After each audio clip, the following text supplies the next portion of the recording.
ఈరోజు మహాలక్ష్మి వ్రతం ఫ్రెండ్స్. ఈరోజు చాలా చాలా సందడిగా ఉంది. ఈరోజు చాలా భక్తులు వచ్చారు. కాళికా మాత గుడి టెంపుల్కి వచ్చాము. చూడండి ఫ్రెండ్స్, జనాలు ఎలా ఉంది. శక్తి ఫ్రెండ్స్ ప్రసాదం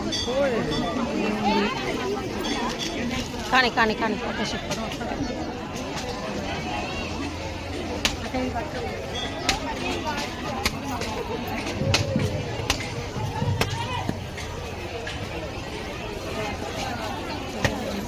మహాశక్తి టెంపుల్లో మహాలక్ష్మి టెంకాయ కొడుతుంది.